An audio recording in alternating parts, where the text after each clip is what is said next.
नमस्कार दोस्तों, स्वागत है आप सभी का TLT टूर गाइड में। दोस्तों आज की इस वीडियो में हम बात करने वाले हैं भारत के 12 ज्योतिर्लिंगों में से एक नागेश्वर ज्योतिर्लिंग के बारे में कि आप यहां कब जाएं, कैसे जाएं, कहां रुके, कहां घूमें, दर्शन कैसे करें और कुल खर्चों के बारे में। ये पूरी A to Z कंप्लीट जानकारी आज मैं आप सभी को इस वीडियो में दूंगी। तो चलते वीडियो को स्टार्ट करते हैं और बात करते हैं नागेश्वर ज्योतिर्लिंग की। गुजरात राज्य के बाहरी क्षेत्र में द्वारिकाधीश से लगभग 18 किलोमीटर की दूरी पर स्थित यह ज्योतिर्लिंग भारत के 12 ज्योतिर्लिंगों में से एक भगवान शिव को समर्पित है और भगवान महादेव के 12 ज्योतिर्लिंगों में से नागेश्वर ज्योतिर्लिंग 10वें स्थान पर आता है। और इस ज्योतिर्लिंग की महिमा अभूतपूर्व है क्योंकि यहाँ श्री द्वारिकाधीश भगवान शिव का रुद्राभिषेक करते थे और कहा जाता है कि जो भी भक्त नागेश्वर ज्योतिर्लिंग का श्रद्धा पूर्वक दर्शन करता है तो वह जाने अनजाने में सभी पापों से मुक्त होकर के दिव्य शिवलोक में स्थान पाता है।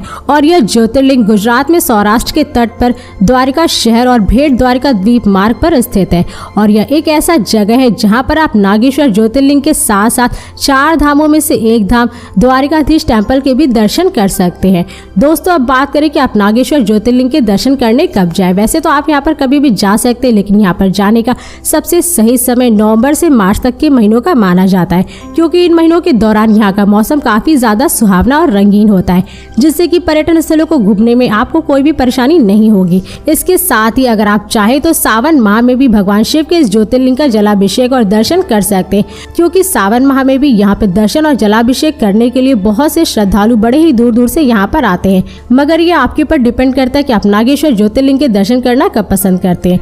दोस्तों अब बात करें कि आप नागेश्वर ज्योतिर्लिंग कैसे पहुंचे। वैसे तो आप यहाँ पे बाई ट्रेन, बाई प्लेन और बाई बस बड़े ही आराम से पहुंच सकते हैं।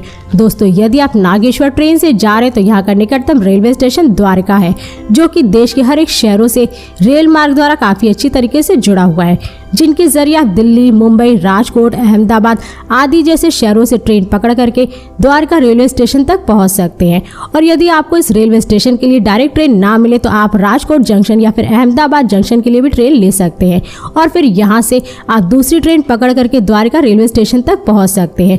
और रेलवे स्टेशन पर पहुँचने के बाद आप बाहर से बस और टैक्सी की सुविधा लेकर के नागेश्वर मंदिर तक पहुँच जाएंगे। और द्वारका रेलवे स्टेशन से नागेश्वर मंदिर की दूरी लगभग 15 किलोमीटर है, जिसको बस से पूरा करने में लगभग 25 से 30 रुपए का चार्ज लगता है और वहीं शेयरिंग टैक्सी का लगभग 30 से 40 रुपए होता है। दोस्तों यदि आप प्लेन से नागेश्वर मंदिर जाना चाहते तो यहाँ का नजदीकी एयरपोर्ट गुजरात में स्थित पोरबंदर एयरपोर्ट है, जो कि देश के विभिन्न शहरों के एयरपोर्टों से एयरलाइंस द्वारा काफी अच्छी तरीके से जुड़ा हुआ है, जिनके जरिए आप दिल्ली, मुंबई, कोलकाता, बेंगलोर आदि जैसे शहरों के एयरपोर्टों से आप फ्लाइट पकड़ करके डायरेक्ट पोरबंदर एयरपोर्ट तक पहुंच सकते हैं। और इस एयरपोर्ट से नागेश्वर मंदिर की दूरी लगभग 125 किलोमीटर है, जिसे आप गुजरात राज्य सरकार की तरफ से चलने वाली बस और टैक्सी से पूरा कर सकते हैं। और इस एयरपोर्ट से प्राइवेट टैक्सी का चार्ज लगभग 2000 से 2500 रुपए होता है। और यदि आप बस से नागेश्वर मंदिर जाना चाहते हैं तो यहाँ पर पहुँचने के लिए आपको गुजरात राज्य के विभिन्न शहरों से डायरेक्ट बस की सुविधा मिल जाएगी, जिनके जरिए आप गुजरात राज्य के विभिन्न शहरों से बस पकड़ करके डायरेक्ट नागेश्वर मंदिर तक पहुँच सकते हैं।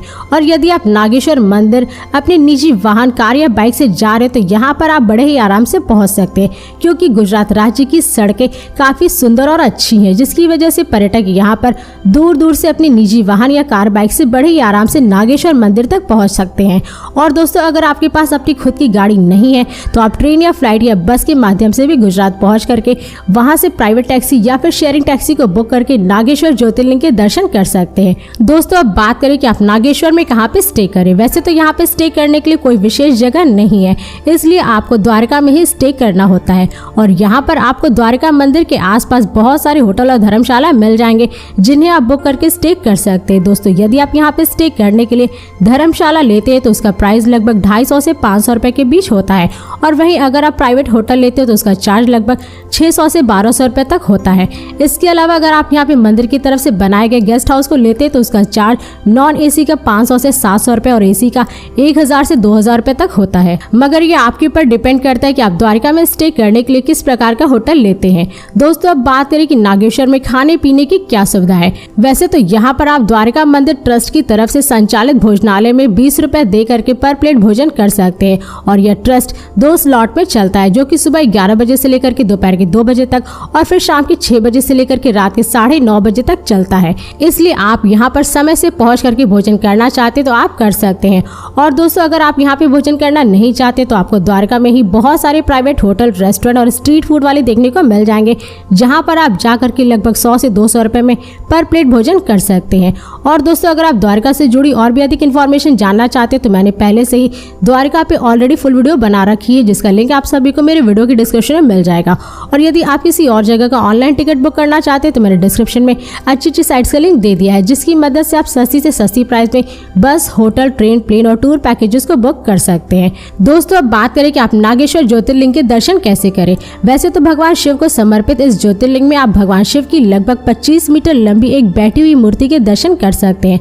यह मंदिर सुबह 6 बजे से लेकर के दोपहर 12:30 बजे तक और फिर शाम के 5 बजे से लेकर के रात के 9:30 बजे तक भक्तों के दर्शन के लिए खुला रहता है। दोस्तों, अब बात करें कि आप नागेश्वर ज्योतिर्लिंग के दर्शन करने के बाद यहाँ पर कहाँ घूमें।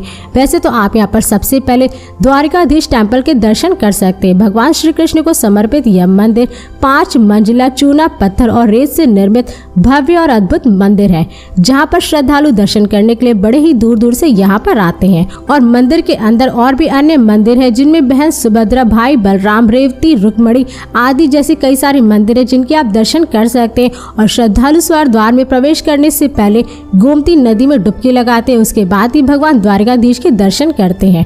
इसके साथ ही आप यहाँ द्वारका बीच पर भी घूम सकते हैं। द्वारका बीच शहर के मुख्य मंदिरों के काफी करीब स्थित है, जो कि स्थानीय लोगों और पर्यटकों दोनों के बीच लोकप्रिय है। और अरब सागर के तट पर यह बीच शाम के समय बिताने के लिए काफी अच्छी जगह है, क्योंकि यह अपने समुद्री जीवन, समुद्री भ्रमण और शिविर और पिकनिक के लिए काफी ज्यादा लोकप्रिय जगह है। इसी के साथ ही साथ आप यहाँ रुक्मणी देवी टेम्पल के भी दर्शन कर सकते हैं।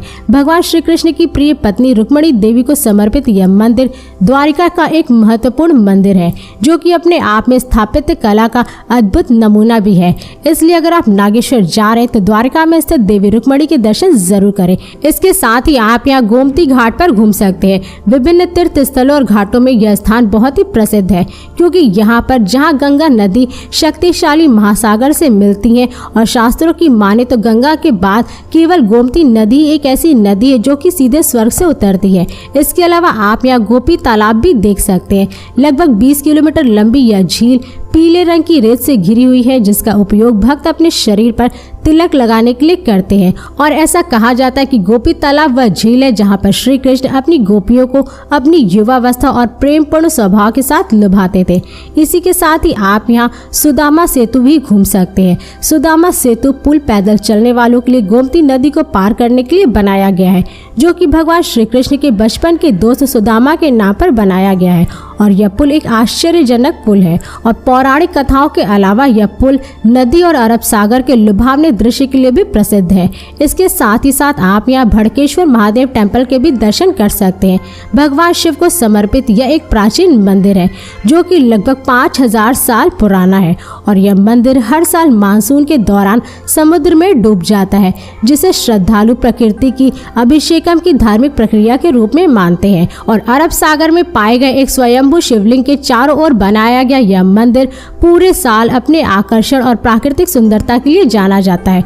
दोस्तों, और भी ऐसे कई सारी जगह है द्वारका में जहां पर आप सभी घूमने का भरपूर मजा ले सकते हैं, जैसे Dunny point, Gita temple, ISKCON temple, Swami Narayan temple, marine national park आदि जैसे द्वारका के पर्यटन स्थल है, जहां पर आप सभी घूमने का भरपूर आनंद ले सकते हैं।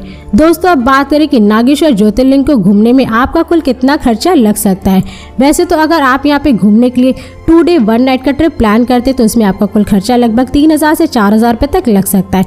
मगर ये सारे खर्चे आपके पर ही डिपेंड करते हैं, क्योंकि आप यहाँ पर कहाँ घूमेंगे, क्या क्या खरीदेंगे और यहाँ पर कितने दिन का ट्रिप प्लान करेंगे और रुकने के लिए आप किस प्रकार का होटल लेते हैं और नागेश्वर ज्योतिर्लिंग के दर्शन करने के लिए आप किस राज्य और शहर से जा रहे हैं, तो ये सारे खर्चे आपके पर ही डिपेंड करते हैं। दोस्तों, इस वीडियो को अब यहीं पर समाप्त करते हैं और यदि ये वीडियो आप सभी को पसंद आई तो इस वीडियो को लाइक करें और चैनल को सब्सक्राइब जरूर करें। इसके साथ ही बेल आइकन जरूर दबाएं ताकि ऐसी मेरी नई वीडियोस आपके पास सबसे पहले पहुंचे। तो फिर मिलते हैं नेक्स्ट वीडियो में। धन्यवाद।